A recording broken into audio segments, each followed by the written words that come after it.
আমি স্ট্রংলি বলছি, এতে আমার কোনো ক্ষতি হলে হবে, আমি বললাম। আমি ঢুকে ভাইয়াকে ধরে দেখলাম ভাইয়া পুরো ঠান্ডা, কোনো পোস্টমর্টম হয়নি, কোনো টক্সিকোলজি রিপোর্ট হয়নি, কিচ্ছু হয়নি ভাইয়া। একটি হত্যাকাণ্ডের রহস্য উন্মোচন করতে হবে, যে হত্যাকাণ্ডকে এরই মধ্যে মীমাংসিত স্বাভাবিক মৃত্যু বলে প্রতিষ্ঠিত করা হয়েছে। ঘটনার পর এরই মধ্যে পেরিয়েছে 2 বছর, কবরে হয়তো পচন ধরতে বসেছে মরদেহের। করা হয়নি ময়নাতদন্ত, কোনো সাক্ষীও নেই। এরকম কুল কিনারাহীন ঘটনার রহস্য উন্মোচন করা শুধু কঠিন নয়, এক প্রকার অসম্ভব। সে অসম্ভবকে সম্ভব করতে 15 মিনিটস টিম প্রায় 3 মাস ধরে অনুসন্ধান করেছে বিষয়টি। সেই অনুসন্ধানে যা উঠে এসেছে তা শুধু অবিশ্বাস্য নয়, কিছুক্ষণের জন্য আপনার আপনজনদের প্রতি বিশ্বাস উঠে যাবে। কারণ বাবার রেখে যাওয়া সম্পত্তির ভাগ বেশি পেতে পরিকল্পিতভাবে একমাত্র ভাইকে হত্যা করে তারই আপন বোন। আরও অবাক করবার বিষয় হলো, দেশের প্রভাবশালী 2টি পত্রিকার মালিক সেই হত্যাকাণ্ড ধামাচাপা দেওয়ার কাজ করেছে নিখুঁতভাবে। I was in absolute shock that my brother, who was perfectly fine a few days ago, is gone. সাজরে হক ট্রান্সকম গ্রুপের প্রতিষ্ঠাতা লতিফুর রহমানের ছোট মেয়ে। লতিফুর রহমানের আরেক মেয়ের নাম সিমিন রহমান, তার একমাত্র পুত্র সন্তান আরশাদ ওয়ালিউর রহমান রিয়াজ। এতক্ষণ ধরে যার হত্যাকাণ্ডের বিষয়ে কথা বলছিলাম।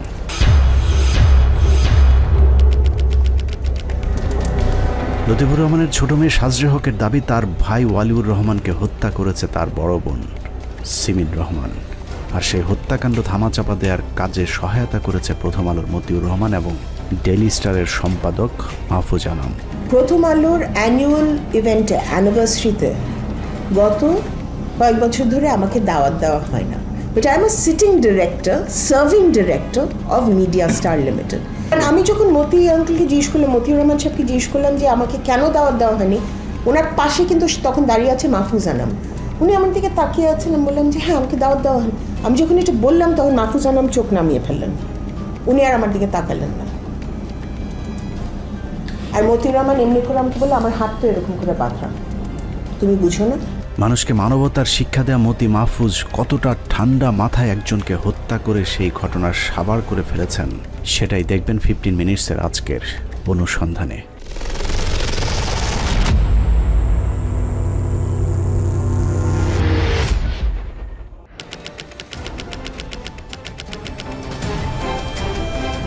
ট্রান্সকম লিমিটেডের প্রতিষ্ঠাতা লতিফুর রহমানের একমাত্র ছেলে আরশাদ ওয়ালিউর রহমান রিয়াজ, যিনি হত্যাকাণ্ডের শিকার হয়েছেন। রিয়াজকে কিভাবে হত্যা করা হয়েছে তার চেয়েও গুরুত্বপূর্ণ কেন হত্যা করা হয়েছে সেটা বের করা। তাহলেই পরিষ্কার হয়ে যাবে লতিফুর রহমানের ছেলে আরশাদ ওয়ালিউর রহমান রিয়াজকে কারা হত্যা করেছে। 2020 সালের 1 জুলাই ট্রান্সকম গ্রুপের প্রতিষ্ঠাতা লতিফুর রহমান কোভিড-19 আক্রান্ত হয়ে মারা যান। মৃত্যুর পরপরই সিমিন রহমান দাবি করেন লতিফুর রহমানের মৃত্যুর 18 দিন আগে 2020 সালের 12 জুন একটি পারিবারিক ডিড অফ সেটেলমেন্টের মাধ্যমে লতিফুর রহমান ট্রান্সকম গ্রুপের মোট 23,600 শেয়ারের মধ্যে 14,160টি শেয়ার বড় মেয়ে সিমিন রহমানকে লিখে দিয়ে গিয়েছেন। অর্থাৎ কোম্পানির 3 ভাগের 2 ভাগ শেয়ারের মালিক এখন সিমিন রহমান। অন্যদিকে লতিফুর রহমানের বাকি 2 সন্তান সাজরে হক এবং আরশাদ ওয়ালিউর রহমান রিয়াজকে দেওয়া হয়েছে কোম্পানির মাত্র 4,720টি শেয়ার। ওই ডিডে উল্লেখ করা হয়েছে লতিফুর রহমান তার শেয়ার কোনো সন্তানকে দান করেননি, বরং নামে মাত্র মূল্যে শেয়ারগুলো তার সন্তানদের কাছে বিক্রি করেছেন। কারণ দান করলে ছেলে সন্তানের মোট সম্পদের অর্ধেক পাবার কথা, যে কারণেই চালাকি করে সিমিন রহমান তার বাবার সম্পত্তি কিনে নিয়েছেন বলে দাবি করেন, যা পুরোটাই সিমিন রহমানের নিজের বানানো গল্প। জাল ডিডের মাধ্যমে শেয়ার জালিয়াতি করতে গিয়ে সিমিন রহমান, প্রথম আলো আর ডেইলি স্টার মিলে মৃত লতিফুর রহমানকে কবর থেকে তুলে আনতেও বাকি রাখেননি। বাংলাদেশ সরকারের আইন অনুসারে যৌথ মালিকানার শেয়ার হস্তান্তর করতে হলে তার আগে বোর্ড মিটিংয়ের মাধ্যমে বোর্ডের অনুমোদনের পর ক্রেতা এবং বিক্রেতাদের উপস্থিত রেখে শেয়ার হস্তান্তর করতে হবে। শেয়ার হস্তান্তর আইনের 38 ধারার ফর্ম 117 অনুযায়ী দাতা, গ্রহীতা এবং সাক্ষীদের স্বাক্ষর থাকতে হবে। এছাড়া সবাইকে যৌথ মূলধনী প্রতিষ্ঠান সমূহের পরিদপ্তর বা আরজেএসসির একজন প্রতিনিধির সামনে স্বাক্ষর করতে হবে এবং শেয়ার হস্তান্তরকারীর আসল হলফনামা আরজেএসসিতে জমা থাকবে। সেই সাথে পুরো প্রক্রিয়াটি পরিদপ্তরে সশরীরে উপস্থিত হয়ে করতে হবে। অথচ 2020 সালের 13 জুন দিনটি ছিল শনিবার। এখন প্রশ্ন হলো, শনিবারে কি আরজেএসসি খোলা ছিল নাকি বন্ধ? শেয়ার হস্তান্তরের এই প্রক্রিয়াটি যে প্রতারণার মাধ্যমে করা হয়েছে সেটা বুঝতে এর চেয়ে আর বেশি কিছু অনুসন্ধানের প্রয়োজন নেই। তারপরেও ধরে নিলাম 2020 সালের এপ্রিল থেকে শুরু হওয়া কঠোর লকডাউনের মাঝেই শুক্রবার সরকারি অফিসগুলো শেয়ার হস্তান্তরের প্রক্রিয়াটি করা হয়েছিল। কিন্তু সেটা করতে হলে তো শেয়ার বিক্রেতা লতিফুর রহমানকে উপস্থিত থাকতে হবে। কিন্তু লতিফুর রহমান করোনায় আক্রান্ত হয়ে মৃত্যুর আগে প্রায় মাসখানেক অচেতন অবস্থায় পড়েছিলেন। তারপরেও ধরলাম করোনায় আক্রান্ত থাকা অবস্থাতেই মৃত্যুর 18 দিন আগে লতিফুর রহমান শেয়ার হস্তান্তর করেছিলেন। এবার চলুন সরকারি পরিদপ্তর আরজেএসসিতে জমা দেওয়া নথিগুলো একটু ভালো করে ঘেঁটে দেখা যাক। ট্রান্সকম গ্রুপের শেয়ার হস্তান্তরের যে কাগজ আরজেএসসিতে জমা দেওয়া হয়েছে তার শুরুটা দেখলেই চোখ কপালে উঠবে। লতিফুর রহমানের মৃত্যুর 18 দিন আগে শেয়ার হস্তান্তরের কথা বলা হলেও সেই কাগজে আরজেএসসিতে জমার তারিখ লেখা রয়েছে লতিফুর রহমানের মৃত্যুর 2 মাস পর 2রা সেপ্টেম্বর 2020। এখন প্রশ্ন হলো, 2.5 মাস আগের সই করা নথি আরজেএসসিতে কিভাবে 2.5 মাস পরে জমা দেওয়া হলো? সেটা জানতে আমরা আরজেএসসিতে গিয়েছিলাম। প্রশ্ন ছিল, কত টাকার বিনিময়ে শেয়ার হস্তান্তরের এই কারসাজির সাথে আপনারা সম্পৃক্ত হয়েছেন? ওই কাগজটা আপনাদের এখানে জমা দিয়েছে কিনা, দিলে কবে দিতে, এই কথা বলতে দীর্ঘক্ষণ পীড়াপিড়ির এক পর্যায়ে পাশে থাকা আরেক কর্মকর্তা এসে জানান, ট্রান্সকমের শেয়ার হস্তান্তর সঠিক পদ্ধতি অনুসরণ করে করা হয়নি, কারণ সেখানে আরজেএসসির কোনো প্রতিনিধি উপস্থিত ছিলেন না। আচ্ছা, এইটা বলেন, মানে এটা আপনাদের এখানে জমা পড়ছে কত সালে? ভাই আমাদের এখানে হচ্ছে জমা পড়ছে ভাই, আমি 20 সালে জমা পড়ছি। আচ্ছা, তো জমা যে পড়ছে আপনাদের ওখানে মানে কোনো প্রতিনিধি ছিল এই শেয়ারটা ট্রান্সফারের সময়? ভাই আমার হচ্ছে জানার মতে ওই সময় কোনো প্রতিনিধি ছিল না। ধরে নিলাম আরজেএসসির কোনো প্রতিনিধির উপস্থিতি ছাড়াই সেই শেয়ারগুলো হস্তান্তর করা হয়েছে, কিন্তু বাদ বাকি নিয়ম কানুন মেনে তারপর শেয়ার হস্তান্তর করা হয়েছিল কিনা সেটা দেখা যাক। 2020 সালের 12 জুন শেয়ার হস্তান্তরের কথা বলা হলেও আয়কর দাখিল বিবরণী অনুযায়ী 2020 সালের 30 জুন পর্যন্ত লতিফুর রহমানের নামে 30,600 শেয়ার থাকার প্রমাণ রয়েছে। যদিও তার পরের বছর লতিফুর রহমানের কাছ থেকে শেয়ার হস্তান্তর দেখানো হয়েছে। এখন প্রশ্ন হলো, মৃত্যুর পরের বছর লতিফুর রহমান কিভাবে তার শেয়ার হস্তান্তর করলেন? ট্রান্সকমের শেয়ার হস্তান্তরের প্রতিটি পদে পদে এরকম আরও ভয়ঙ্কর জালিয়াতির আশ্রয় নেওয়া হয়েছে। আইন অনুযায়ী শেয়ার হস্তান্তর করতে হলে একজন আইনজীবী দ্বারা নোটারি করতে হবে। ট্রান্সকমের শেয়ার হস্তান্তর করতেও সেই আইন অনুসরণ করা হয়েছে, কিন্তু নোটারিতে যে আইনজীবীর স্বাক্ষর করা হয়েছে সেই আইনজীবী নিজেও জানেন না কে দিয়েছেন তার নামে করা সেই স্বাক্ষর। আমি সিগনেচারগুলো মিলিয়ে দেখলাম যে এক একটা নোটের এক এক রকম মানে স্বাক্ষর। তো তখন আমি তো দেখলাম যে আমার স্বাক্ষর সাথে মেলে না। তা এখন ওটা আমি করছি যে এই স্বাক্ষরগুলো আমি করিনি, এটা আমার দেখছি যে আমার স্বাক্ষরের সাথে মেলে না। এখন কে কি করতে চাইছে না এটা আমি বলতে পারবো না। আইনজীবীর ভুয়া স্বাক্ষর করতে যে স্ট্যাম্প ব্যবহার করা হয়েছে সেখানেও জালিয়াতির আশ্রয় নিয়েছে সিমিন রহমান, প্রথম আলো গং। লতিফুর রহমানের নামে থাকা ট্রান্সকমের শেয়ার হস্তান্তরে মোট 14টি 100 টাকার নন জুডিশিয়াল স্ট্যাম্প ব্যবহার করা হয়েছে।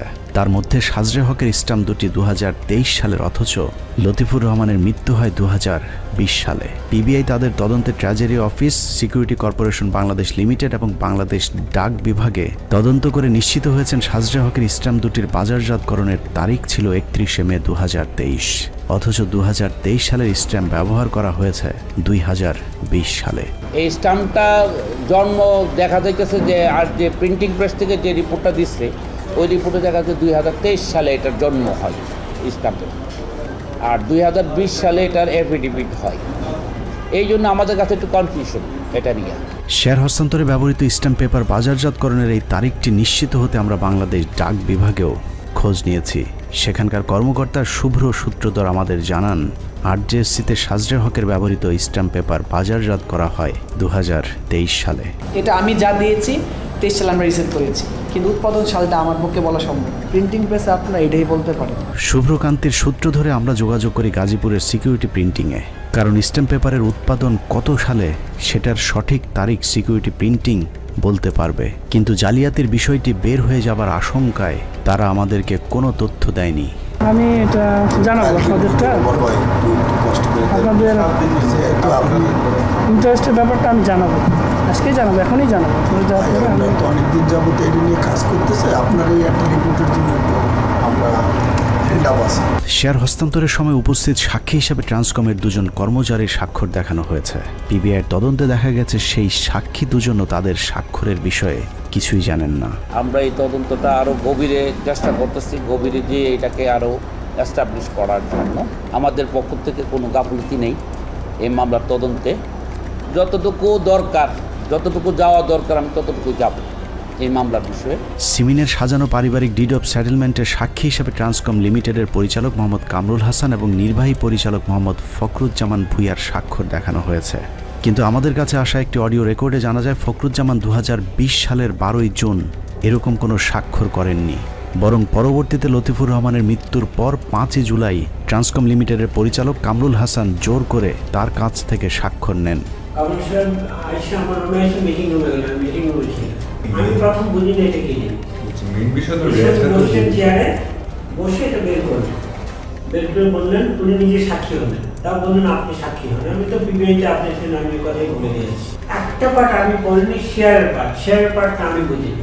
এটা কামরুল সাহেব কখন ওই পেজ ওখানে বসিয়েছে, শেয়ারের কোনো পার্ট নিয়ে আমার সাথে কোনো কথা হয়নি। এটা 5th July, 4th or 5th July মারা যাওয়ার পরে। শেয়ার জালিয়াতির বিষয়টি আইন সিদ্ধ করতে আরজেএসসিতে জমা দেওয়ার নথিতে একটি বোর্ড মিটিংয়ের কথা উল্লেখ করা হয়েছে। নথি অনুযায়ী মিটিংয়ে ভার্চুয়ালি যুক্ত ছিলেন লতিফুর রহমান নিজে, এছাড়া বোর্ডের অন্য মেম্বারদেরকে উপস্থিত দেখানো হয়েছে। অথচ সাজরে হক জানিয়েছেন 13 তারিখ এ ধরনের কোনো মিটিংয়ের খবর তিনি জানেনই না। 13 জুন 2020 সালে আমরা গুলশান টাওয়ারে ট্রান্সকমের হেড অফিসে, শুধু আমরা না, আমার চাচা এবং আমার আব্বার যে চাচাতো ভাই হচ্ছে আতিকুর রহমান, যিনি বললাম ফাইন্যান্স ডিরেক্টর, আমরা নাকি সবাই ওখানে বসে মিটিং করেছি এবং এই ডিসিশনটা আমার আব্বা দিয়েছে। আমার চাচা এই কাগজ দেখার সাথে সাথে রান টু পিবিআই, নিজে পিবিআই এর কাছে যে বলেছে। আমরা তো ছিলাম না এখানে, আমরা তো ছিলাম কুমিল্লাতে। সব বানাইছে। এবং আমার চাচা এটা দেখার সাথে সাথে পিবিআইতে ছুটে গিয়ে যে নিজে যে বলে আসছে আমি এই কোনো মিটিং হয়নি, আমি এরকম কোনো মিটিংয়ে ছিলাম না, আমাকে নিয়ে কেন আবার এখানে মিথ্যা কথা বললাম? Why have I been made part of this forgery? Latifur রহমানের ভাই সাইফুর রহমানকেও কাল্পনিক ওই বৈঠকে উপস্থিত দেখানো হয়েছে, কিন্তু তিনি ওই বৈঠকে উপস্থিত না থাকার বিষয়টি অস্বীকার করেছেন। উল্টো তাকে উপস্থিত দেখিয়ে শেয়ার জালিয়াতি করায় তার ভাই লতিফুর রহমানের স্ত্রী এবং মেয়ে সিমিন রহমান এর বিরুদ্ধে শেয়ার কেলেঙ্কারির একটি মামলা করেছেন লতিফুর রহমানের ভাই সাইফুর রহমান, যে মামলাটি এখনো বিচারাধীন। মিটিংয়ে তো হয় না রে ভাই, আপনার নতুন করে বলতেছেন। আমার মিটিংয়ে থাকার প্রশ্ন উঠে না, মিটিংয়ে হয় না। তো ওইটাকে আমি এস্টাবলিশ করবো কেন? মিটিং হচ্ছে আমার সিগনেচার জালিয়াতি করছে, আমি জানি মিটিং হয়। 13 তারিখে জুনে তারাও কেউ ছিল না ঢাকায়। মিটিং যে করছে বলতেছে, যারা মিটিং করছে তাদের প্রুফ দিতে বললে তারা কোথায় ছিল? তো ওই কোভিডের ওই সময় মিটিং হয়নি, প্রশ্ন। এভাবেই মহা জালিয়াতির মাধ্যমে 2/3 শেয়ারের মালিকানা হাতিয়ে নিয়ে ট্রান্সকম গ্রুপের একক কর্তৃত্ব নিয়েছেন সিমিন রহমান।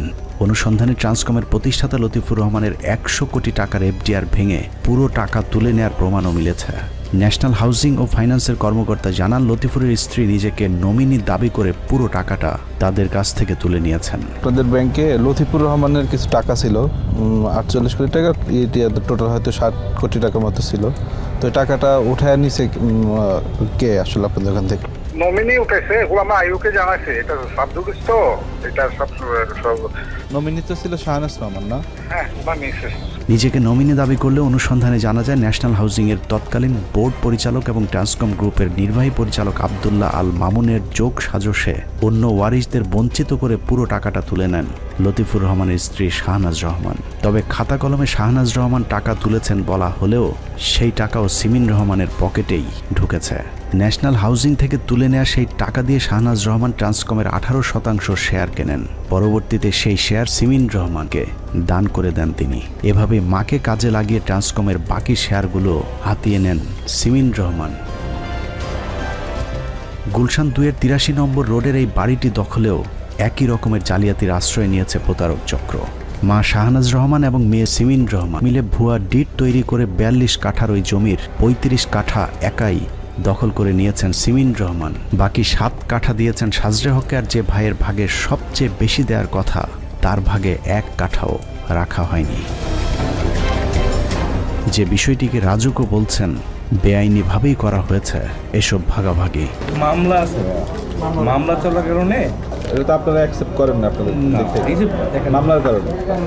কুমিল্লার 14 গ্রামেও পৈতৃক 3 বিঘা জমি থেকে পরিবারের অন্য সদস্যদেরকে বঞ্চিত করে পুরো জমি সিমিন রহমান ও তার ছেলের নামে লিখে নিয়েছেন প্রতারক সিমিন। আর সেটা করতেও সেই একই ধরনের ভুয়া আরেকটি ডিড ব্যবহার করা হয়েছে। সাদা কাগজের এই যে ডিড অফ সেটেল, এটা কিন্তু কোনো আপনার কার্ট্রিজ পেপার না, স্ট্যাম্প পেপার না। আমার সিগনেচারটা দেখুন। আমার সিগনেচারটা এইটা আপনি একটা হচ্ছে ওনার সিগনেচার দেখাচ্ছে। কুমিল্লার বাসা 20 না 25 বিঘার, ওটা পুরোটাই দিয়ে গেছে সিমিন রহমান। না নাতিকে না, হ্যাঁ নাতি।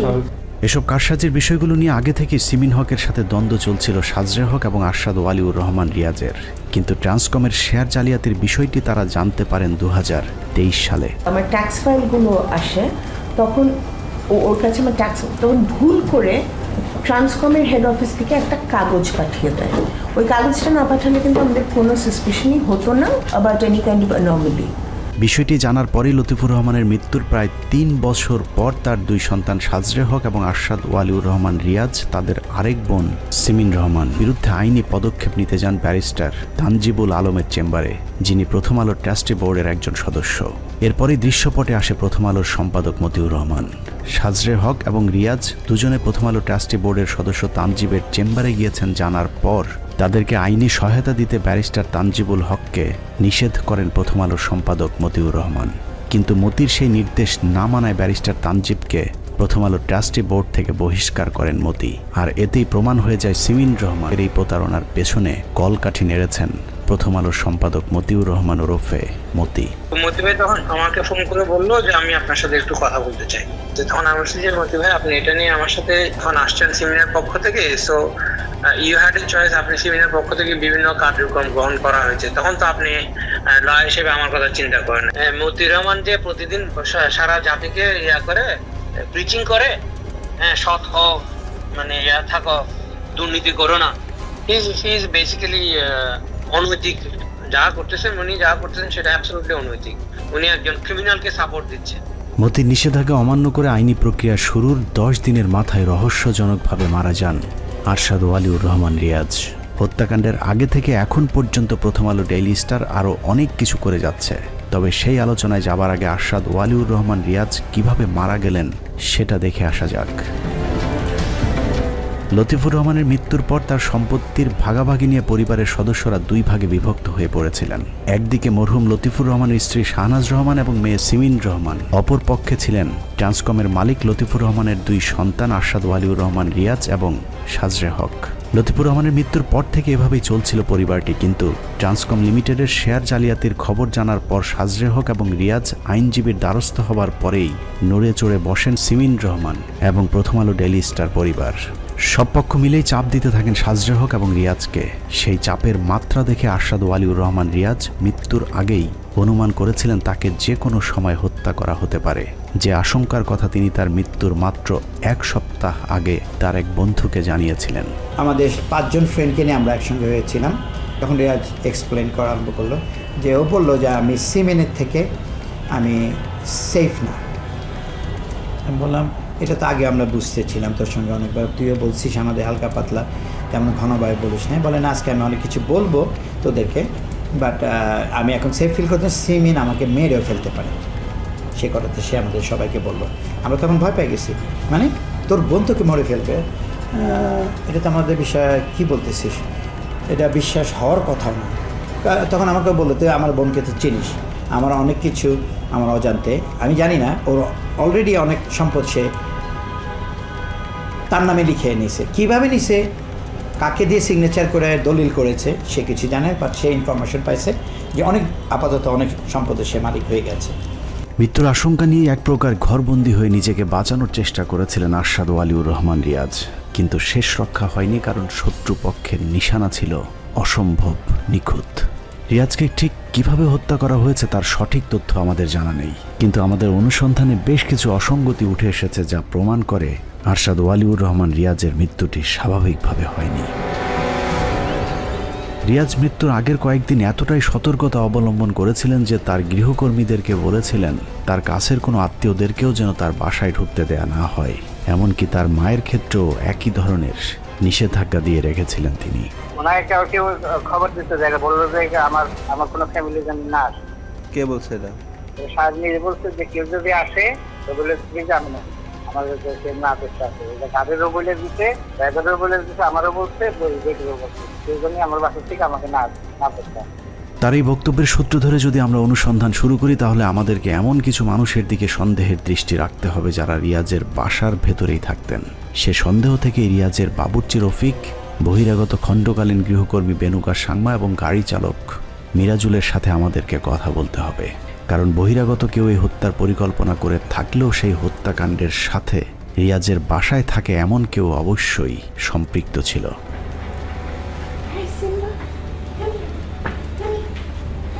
আরশাদ ওয়ালিউর রহমান রিয়াজের মৃত্যুর প্রায় 2 বছর পরেও রিয়াজের গাড়ি চালক এবং কাজের লোকদের খুঁজে পেতে আমাদের খুব বেশি বেগ পেতে হয়নি, কারণ তারা এখনও রিয়াজের সেই বাসাতেই থাকেন গুলশানের যেই বাসার প্রতি মাসে ভাড়া দিতে হয় 1 লক্ষ টাকা। সেই সাথে ফ্রি থাকা খাওয়ার সহ প্রতি মাসে বেতনও পাচ্ছেন 3 জনই। রিয়াজের 3 কর্মচারীর কাছে আমাদের প্রথম প্রশ্ন ছিল, রিয়াজ মারা যাবার পরেও আপনারা এই বাসায় কেন থাকছেন? আলিশান এই বাসার ভাড়া থাকা খাওয়া এসব কে যোগাচ্ছেন? এখন আপনারা এই মাসে মারা যাওয়ার পর থেকে আসছেন? হ্যাঁ, মারা যাওয়ার পর থেকে আসছি। এখন কি হিসেবে আসছেন? এখন তো বাবুর্চি লাগে না। এখন বাবুর্চি লাগে না, আমরা রাখছে সাহেবের কুকুর আছে আর বাসা আছে, দেড়শো করে থাকি। কি কাজ করেন? আমি তো কুকুরদের যে পেশা খাবো, ওদেরকে বুসুলখানা, যে ওদের যে গাওটা হলে যে ওষুধপাতি দেওয়া, এটুকুই আমার খাসা। বর্তন মোচা। স্যালারি দেয় অফিস থেকে? আপনি এখন কি করেন? সারা এগুলোই দেখাশোনা করা, এই যে গাড়ি টিড়ি আছে মনে করেন বের করে চালানো, নষ্ট না হয় বা সার্ভিসিং করে ঠিক রাখা, এগুলোই আর কি। আর এদের যে বাজার টাজার যা লাগে এগুলো করতে। এই যে কুকুরে এদের খাবার টাবার আমরা এখানে দুপুরে খাই। কুকুর পুষতে কাজের লোক প্রয়োজন হলেও গাড়ি চালক কেন আছেন সেটা জিজ্ঞেস করতেই শুরু হয় লুকোচুরি। রিয়াজের গৃহকর্মী রফিক আমাদেরকে জানান মিরাজুল এখন ট্রান্সকম কোম্পানির গাড়ি চালায়, কিন্তু মিরাজুল জানায় ট্রান্সকমের সাথে তার কোনো সম্পর্ক নেই। রিয়াজ সাহেবের ড্রাইভার ছিল? ড্রাইভার। এখন কি করেন? এখনও ড্রাইভারই, গাড়ি রেশন করে। ওখানে 2 গাড়ি আছে, ওই বাসায় 2 গাড়ি আছে, আর যেখানে পাঠায় আর কি ওখানে যান। কে পাঠায়? অফিস থেকে। মানে এখন অফিসের ড্রাইভার? অফিসের ড্রাইভার। ট্রান্সকমের সাথে তো কোনো কাজ করেন? অফিসের তো কোনো কাজ করেন না, অফিসের তো কোনো কাজ করে, অফিসে কোনো ডিউটি দেয়নি এখন। মারা যাবে আপনি ডিউটি দেন? না না, মারা যাওয়ার কোনো ডিউটি নেই, পার্মানেন্ট ডিউটি কোনো করি। ট্রান্সকমের অফিস মানেই সিমিন রহমান, কারণ ওই প্রতিষ্ঠানের পুরো নিয়ন্ত্রণ এখন তার হাতে। কিন্তু হঠাৎ করে মৃত ভাই রিয়াজের চাকর বাকরদের প্রতি সিমিন রহমানের এত দরদ কেন উতলে উঠল? অনুসন্ধানে জানা যায় আরশাদ ওয়ালিউর রহমান রিয়াজের মৃত্যুর আগের 1 বছর তার বোন সিমিন রহমানের সাথে রিয়াজের যোগাযোগ বন্ধ ছিল। একজন আরেকজনের মুখও দেখতে চাইতেন না। সম্পর্কে খারাপ ছিল? আপনি একটু লয়ারের কাছে নিয়ে গেছেন। ওনাদের সাথে ফ্যামিলির লোকজনের সাথে? লয়ারের কাছে যাওয়ার সময় আমি ভাইয়ার গাড়িতে যাইনি। এদের সাথে তো সম্পর্ক আমি গাড়িতে ছিলাম না ভাইয়ার সাথে। ওনাদের সাথে একটু খারাপ ছিল। মৃত্যুর আগে ভাইদের সাথে কথা না বললেও রিয়াজের মৃত্যুর পর নিজের টাকা খরচ করে ভাইয়ের চাকর বাকর পুষছেন সিমিন রহমান। কিন্তু কেন? এই এক প্রশ্নের উত্তরের মাঝেই মিলবে অনেক প্রশ্নের জবাব। রিয়াজ ছিল 1000 কোটি টাকার মালিকের একমাত্র পুত্র সন্তান, অথচ অসুস্থ হবার পরেও রিয়াজের মৃত্যু হয়েছে চিকিৎসা ছাড়াই। হাসপাতালে যখন নেওয়া হয়েছিল ততক্ষণে রিয়াজ মারা গিয়েছিলেন। ইউনাইটেড হাসপাতাল থেকে রিয়াজের ডেথ সার্টিফিকেটে মৃত্যুর কারণ হিসেবে লেখা হয়েছে আননোন, অর্থাৎ অজানা কারণে মৃত্যু হয়েছে রিয়াজের। যদি ইউনাইটেড হাসপাতাল কর্তৃপক্ষ আমাদেরকে আনুষ্ঠানিকভাবে কোনো তথ্য দিতে রাজি হয়নি। ওই পেশেন্ট ওখানে ওই দিন 2023 সালের জুনে আপনাদের ওখানে গিয়েছিল কিনা, বা আপনাদের ওখান থেকে রিলিজ হয়েছে কিনা, এই তথ্য আমাদের মানে দেওয়া যাবে না? মানে এরকম কিছু আমাদের পলিসিতে ওরকম জানাই আর কি। পলিসিতে বলতে আপনাদের ওখান থেকে বের হয়েছে এটা আপনারা বলবেন না? কনফিডেন্সিয়ালিটি ইস্যুতে কোনো ইনফরমেশন, কোনো পেশেন্টের ইনফরমেশন এভাবে দেওয়া যায় না আর কি, বুঝছেন আমাদের হাসপাতালে। সাধারণত রহস্যজনক অপমৃত্যুর ক্ষেত্রে লাশ পোস্টমর্টেম করা হয়। রিয়াজের ক্ষেত্রেও হাসপাতালের কর্তব্যরত চিকিৎসক পোস্টমর্টেম করার নির্দেশ দিয়েছিলেন, কিন্তু সেখানেও প্রভাব খাটিয়েছে তার বোন সিমিন রহমান। রিয়াজের ছোট বোন সাজরে হক জানিয়েছেন সিমিন রহমানের ঘনিষ্ঠ ডাক্তার মুরাদের হস্তক্ষেপে সুরতহাল ছাড়াই আরশাদের ডেড বডি হাসপাতাল থেকে রিলিজ করিয়ে নেয় তারা। সো আরশাদ, আমার হাজব্যান্ড, ওনার সাথে যায় ওখানে, যাওয়ার পরে এসকেএফের টিম ওখানে থাকে, ডক্টর মুরাদ থাকে। ডিউটি ডক্টর এসে ভাইয়াকে দেখে ধরে বললো যে ওনাকে এখন কেন আনা হয়েছে, উনি তো অনেক আগে মারা গেছেন। এবং এটা নিয়ে পুলিশ রিপোর্ট করা হয়েছে, কারণ এরকম মৃতদেহ যদি নিয়ে আসে কেউ আনে হসপিটালে, ওটা একটা পুলিশ রিপোর্ট করতে হয়। তখন ডক্টর মুরাদ ওখানে ঘুরে বললেন যে না, আমি ওনার ফ্যামিলি ফিজিশিয়ান, উনি অসুস্থ ছিলেন, এটা কোনো ব্যাপার না, এটা পুলিশ রিপোর্ট করতে হবে না, আপনি চিন্তা করেন না, আরেকজন আসছেন, উনি ব্যাপারটা করে দেবেন। কোনো পোস্টমর্টম হয়নি, কোনো টক্সিকোলজি রিপোর্ট হয়নি, কিচ্ছু হয়নি ভাইয়া। আমরা এসকেএফের সেই ডাক্তার মুরাদের সাথে কথা বলেছিলাম, কিন্তু তিনিও আমাদের সাথে বিষয়টি নিয়ে রহস্যজনকভাবে এড়িয়ে গেছেন। এই বিষয়ে বেটার হয় আপনি ওনার উকিলের সাথে কথা বলেন, বিকজ অফ আসলে আমি এইসব চ্যাপ্টারের মধ্যে এখন আর কোনো কথাই বলতে চাচ্ছি না। উনি অসুস্থ ছিলেন এতটুকুই আমি জানি, এবং আমি ওনাকে হাসপাতালে নেওয়ার জন্য অ্যাম্বুলেন্স নিয়ে বাসায় গিয়েছিলাম, বাট উনি বাসা থেকে আসেননি বা আমাকে বাসায় যেতে দেননি, এতটুকুই। হ্যাঁ, এরপরে যদি ডিটেল জানতে হয় তাহলে আপনি ওনার উকিলের সাথে কথা বলেন। হাসপাতাল কর্তৃপক্ষ রিয়াজের মৃত্যু সম্পর্কে কোনো তথ্য না জানালেও আমরা তার গৃহকর্মীদের কাছে জানতে পেরেছি ডায়রিয়া জনিত কারণে মৃত্যু হয়েছে রিয়াজের। বেনুদার বলছে যে আমি ছিলাম না, বেনুদার বলে যে আমার একটু পেটটা ডিস্টার্ব পেয়ে অবশ্যই বসছে। কি হয়েছিল না জানেন?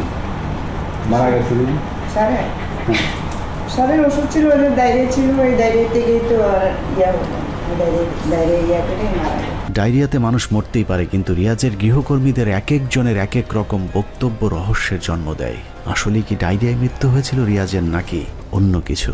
যে কারণে গৃহকর্মীদের প্রতিটি বক্তব্য আমরা অত্যন্ত সতর্কতার সাথে প্রত্যক্ষ করেছে। এখানে রাখছে, রাখার পরে সাহেব নিজে প্যাকেটের ডিউটির দিকে নিজে ছেড়ে এখানে নিজেই করে, কারণ স্যার মিলে দিই বা না মিলাম। পরে এখানে রেখে সাহেব নিজে মিলাইছে, মিলে ওই কাপের মধ্যে বাটির মধ্যে খেতে পারে, সামনে খেতে পারে না।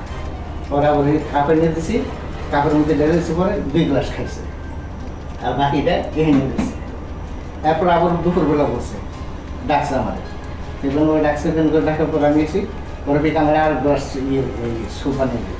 রফিকের বক্তব্য অনুযায়ী ডায়রিয়া হবার পর ঢক ঢক করে 2 গ্লাস স্যালাইন খেয়ে নেয় রিয়াজ, কিন্তু তারপরেও পরিস্থিতির উন্নতি হয়নি।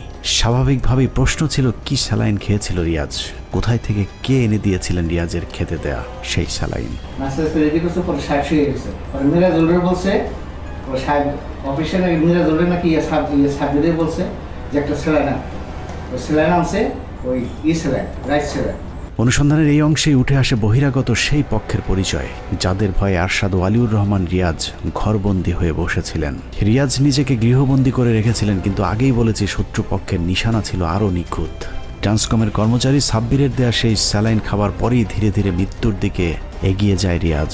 আমাদের ধারণা ওই স্যালাইনে এমন কিছু মেশানো হয়েছিল যা খেয়ে রিয়াজের মৃত্যু হয়েছে, এবং তার সাথে জড়িত রিয়াজের গৃহকর্মী রফিক এবং গাড়ি চালক মিরাজুল। যে কারণে ট্রান্সকমের কর্মচারী সাব্বিরের দেয়া সেই স্যালাইন রিয়াজের বাসায় কে গ্রহণ করেছিল সেই প্রশ্ন করতে গৃহকর্মীদের সকলেই একদম নীরব।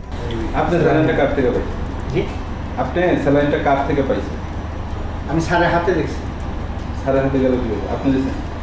ভাই দিয়েছেন?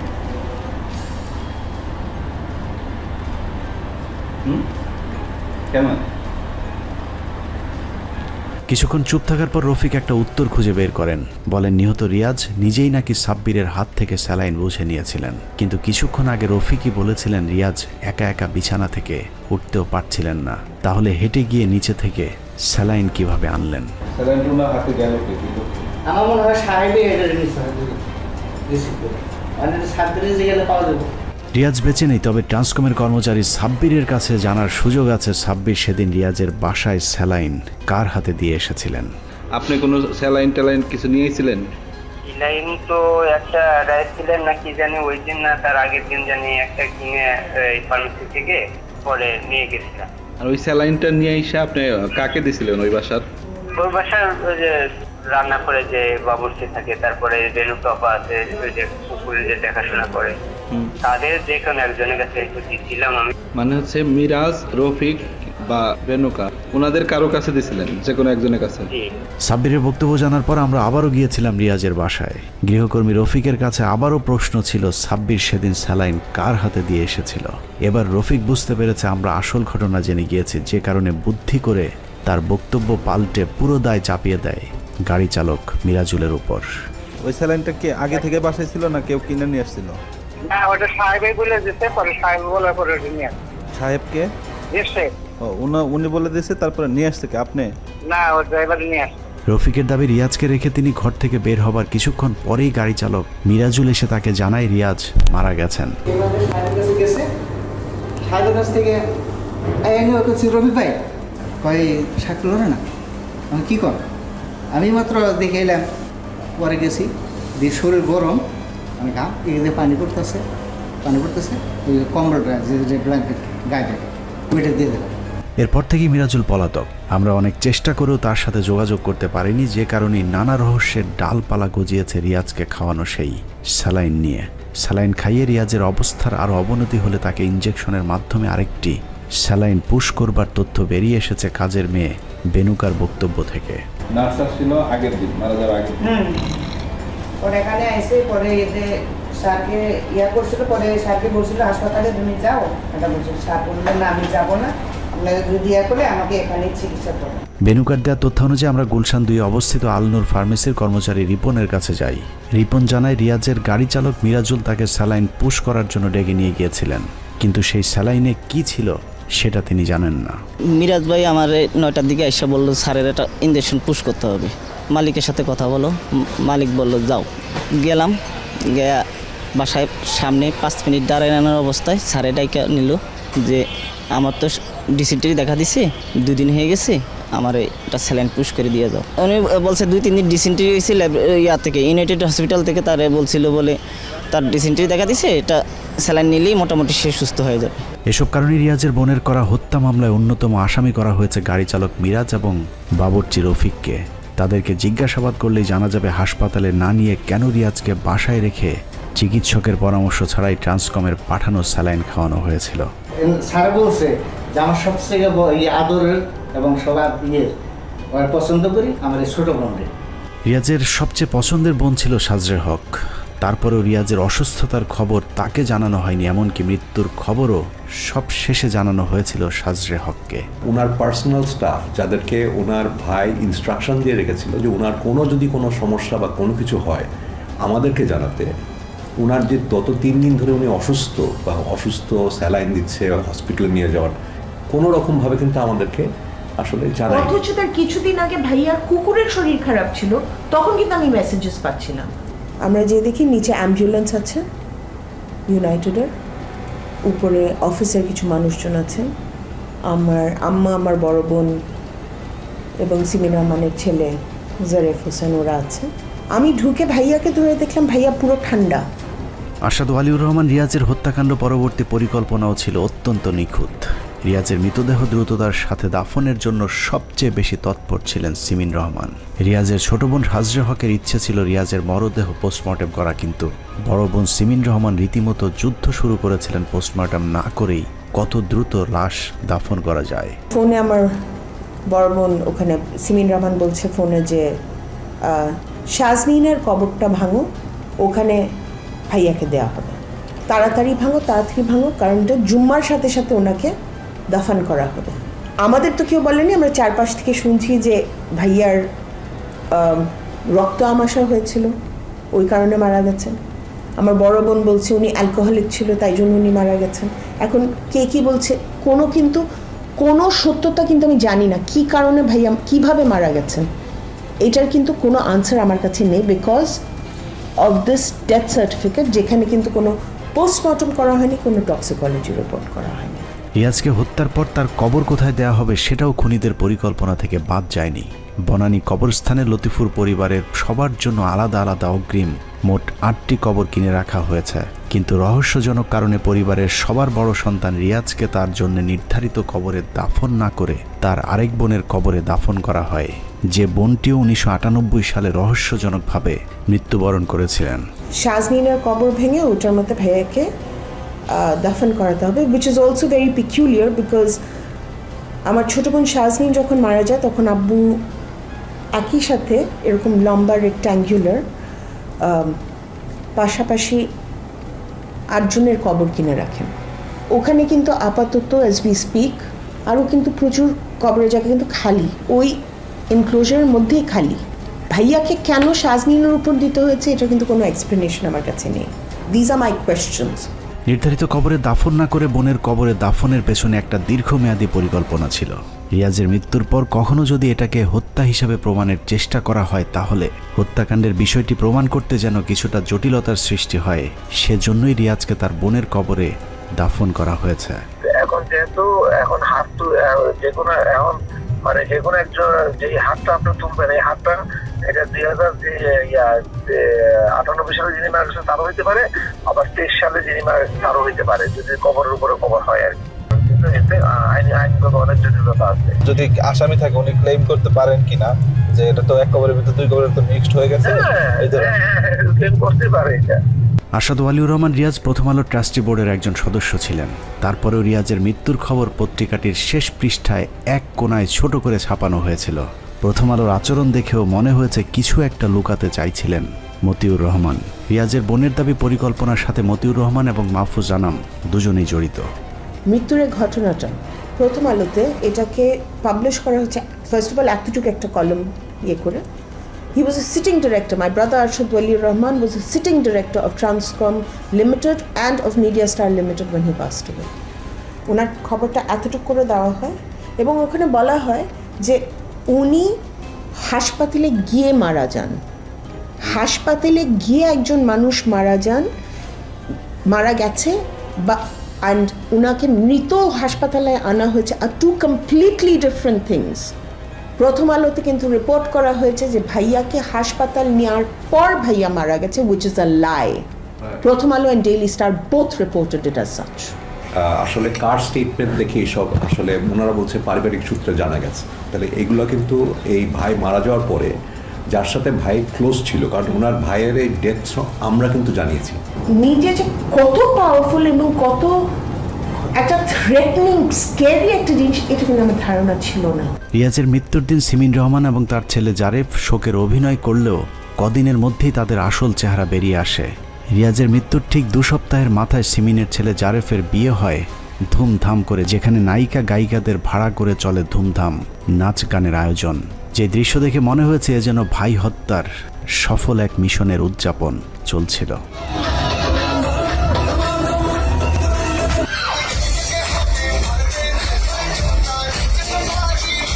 রিয়াজ হত্যার আগে পরের পুরো ঘটনা মিলিয়ে দেখলে এটা পরিষ্কার যে সিমিন রহমান এবং তার ছেলের যোগ সাজসে এই হত্যাকাণ্ড ঘটানো হয়েছে, এবং তাদের হত্যাকাণ্ডে মূল সহায়তাকারী ছিল রিয়াজের গাড়ি চালক মিরাজুল এবং গৃহকর্মী রফিক। যে কারণে রিয়াজের ছোট বোন সাজরে হক বাদী হয়ে গুলশান থানায় একটি হত্যা মামলা দায়ের করেছিলেন। যে মামলায় সিমিন রহমান, তার ছেলে জারিফ, গাড়ি চালক মিরাজুল এবং গৃহকর্মী রফিক সহ মোট 11 জনকে আসামি করা হয়েছে। সেই মামলা দায়েরের পর থেকে পুরো ঘটনাটি নিয়ন্ত্রণ করেছে প্রথম আলো daily star. 7th of June, Mr.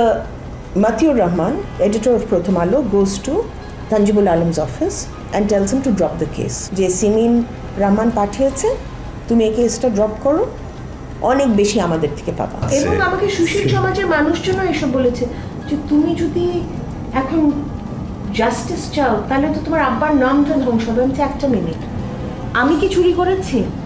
তো বলে না, সেটা তো বলছি না। আমি চুরি করলাম না, আমি কিন্তু নাম ধ্বংস করছি আমি, because I am asking for justice. Please justify that statement. আপনারা আমাকে এটা ব্যাখ্যা করে আমাকে একটু বোঝান। মানে আপনি আমাকে বলছেন যে যখন অত্যাচারিত হবে কেউ, তখন তার মুখ বন্ধ করে অত্যাচার নিতে হবে, কেন? প্রথমে মামলাটি থানা থেকে সরিয়ে তদন্তের দায়িত্ব দেওয়া হয় প্রথম আলোর ঘনিষ্ঠ সহযোগী বনোজ কুমারের পিবিআইকে। সাধারণত পুলিশের বিশেষ এই শাখা পিবিআই চাঞ্চল্যকর সব মামলার তদন্ত করে থাকে, সেই হিসেবে ধরা যায় রিয়াজ হত্যা মামলাটিও চাঞ্চল্যকর হিসেবেই পিবিআইকে দেওয়া হয়েছিল। কিন্তু সাজরে হকের মামলাটির ক্ষেত্রে ব্যতিক্রম ঘটনা ঘটেছে। তারা চাচ্ছে না যে আসলে এটা কোনো ইনভেস্টিগেশন হোক। রাস্কিন ভাই ওখানে নাম লেখা আছে, উনি উইটনেস হিসাবে ছিলেন, ওনাকেও কিন্তু কেউ প্রশ্ন করেনি। না, কোনো অ্যাকিউজকে কাউকে প্রশ্ন করা হয়। অ্যাকিউজদের তো করেনি, যিনি উইটনেস ওনাকে কোনো প্রশ্ন করানো হয়নি। তো মানে তদন্তকারী কর্মকর্তারা করলেনটা কি? এই যে গত সরকারের সময় যারা হ্যান্ডেল করেছে সিরাজুল হক সাহেবের চেম্বার, কি ক্ষমতা তারা ব্যবহার করেছে, যে ক্ষমতা বলে কাউকে ইন্টারভিউ পর্যন্ত করা হয়নি, রিমান্ড তো দূরের কথা। ইনভেস্টিগেটিভ অফিসার বলছেন সার্কামস্ট্যান্সিয়াল এভিডেন্সে তার মনে হয়েছে। তার মনে হওয়ার কি আছে, আমাকে একটু বলবেন, এটা কি মনে হওয়ার বিষয়? What is circumstantial evidence after 7 months, after 8 months?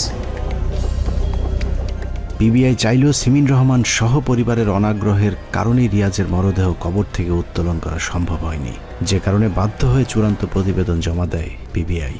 উনিও কিন্তু বারংবার সময় নিচ্ছিল, হ্যাঁ, যে আমি পরে জানাবো, হ্যাঁ, আমরা উত্তোলন করতে চাই না শাশুড়ির সাথে, মানে এইরকমই বারংবার যতবার বলছি একই কথা, ওনারা চাইনি। আপনাদের পিবিআইয়ের পক্ষ থেকে আপনারা কি চেয়েছিলেন কিনা যে লাশ উত্তোলনের এই বিষয়টা যে? হ্যাঁ, আমরা চেয়েছিলাম। পিবিআই চূড়ান্ত প্রতিবেদন জমা দেওয়ার পর আসিফ নজরুল ম্যাজিকে বাংলাদেশের বিচার বিভাগ নতুন এক নজির সৃষ্টি করেছে। পিবিআইয়ের চূড়ান্ত প্রতিবেদন জমার পর আদালতের নোটিশ বাদীর কাছে না দিয়ে আব্দুল্লাহ আল মামুন নামে একজনের হাতে দেওয়া হয়েছিল, যিনি সিমিন রহমানের গৃহকর্মী। আসামি পক্ষের কাছে বাদীর নোটিশ দিয়ে আসিফ নজরুলের ম্যাজিক শেষ হয়নি। বাদী পক্ষের অনুপস্থিতিতে 10 কার্যদিবসের মাথায় হত্যা মামলাটি খারিজ করে দেয় আদালত। এজন্য প্রথম আলো ডেইলি স্টারকে আসিফ নজরুলের পক্ষ থেকে বিশেষ উপহার। ফাইনাল রিপোর্টটা আমরা বিদেশে থাকার সময় আমরা মেডিকেল চেক আপের জন্য অক্টোবর মাসে বিদেশ গেছিলাম। আমরা এসে শুনি যে বেসিক্যালি ওই সময় আমরা যখন বিদেশে ছিলাম 2 সপ্তাহের জন্য, অক্টোবরের 3 তারিখে আপনার পিবিআই একটা final report investigating officer Jewel investigation officer Jewel আসলে সে একটা ফাইনাল রিপোর্ট সাবমিট করে কোর্ট থেকে তাড়াহুড়ো করে অর্ডার বের করে ফাইনাল হিয়ারিং করে মামলাটাকে খারিজ করে দেওয়ার চেষ্টা করেছে। আসিফ নজরুল প্রথম আলো ডেইলি স্টারের ইশারায় আদালত মামলাটি খারিজ করে দিলেও বাদীপক্ষ নারাজি দেয় এখনও সুযোগ রয়েছে রিয়াজের লাশ উত্তোলন করে ময়না তদন্ত করবার। তাহলেই প্রমাণ হবে আরশাদ ওয়ালিউর রহমান রিয়াজের মৃত্যু স্বাভাবিক নাকি হত্যাকাণ্ড। তবে সেই সম্ভাবনা কতটুকু আছে সেটা আদালতের পরবর্তী কার্যক্রম দেখলেই বোঝা যাবে। এরই মধ্যে টিম 15 মিনিটস বিষয়টি নিয়ে অনুসন্ধান শুরু করেছে। জানার পর থেকে আদালতের বিভিন্ন জায়গায় তদবির শুরু করেছে প্রথম আলো এবং ডেইলি স্টারের সাংবাদিক পরিচয়ে। সে কারণে শঙ্কা থেকেই যাচ্ছে আদৌ ভাই হত্যার সুষ্ঠু বিচার পাবে কিনা সাজরে হক। অন্যদিকে শেয়ার হস্তান্তরে সাজরে হকের স্বাক্ষর জালিয়াতির বিষয়টি পরীক্ষা করতে সাজরে হকের নমুনা স্বাক্ষর নেয়ার আবেদন করলেও বিচারক রহস্যজনক কারণে সেই আবেদন গ্রহণ করেননি, যে কারণে শেয়ার জালিয়াতির বিষয়টি নিয়েও শঙ্কা আছে বাবার সম্পত্তির ভাগ পুরোপুরি না পাবার। পিবিআই ফরেনসিক ভেরিফিকেশনের জন্য সিআইডির কাছে আমার স্বাক্ষরের জন্য ফরেনসিক্স করার জন্য কোর্টের মাধ্যমে অ্যাপ্লাই করেছিলেন। ওনারা বলেছিলেন ওনাদের আবেদনে যে আমার সশরীরের সিগনেচার এবং as well as the documented previous ইয়ার্সের মানে 15-20 বছর আগে থেকে ওই সিগনেচারগুলো ভেরিফিকেশন মানে সবগুলো একসাথে নিতে, for reasons best known to the magistrate at the time. ওনারা আদেশ দিয়েছেন যে আমার physical signature provision নেই for verification. We have made an appeal against that order and we're awaiting the hearing. ওটার জন্য হিয়ারিং আছে ইনশাল্লাহ, and my request was that আমার ফিজিক্যাল সিগনেচার আমি ম্যাজিস্ট্রেটের সামনে দিতে চাই। ফ্যাসিবাদের বিদায়ের পরেও এভাবে আসিফ নজরুল প্রথম আলো ডেইলি স্টারের রাম রাজত্ব চলছে বাংলাদেশে। সবশেষ শুধু এতটুকুই বলবো, দেশ হাসিনা মুক্ত হলেও প্রথম আলো মুক্ত হতে পারেনি। আমরা এখনো প্রথম আলোর বিরুদ্ধে যুদ্ধ করছি। সেই যুদ্ধে জিততে পারলেই জিতে যাবে বাংলাদেশ। আল্লাহ হাফেজ।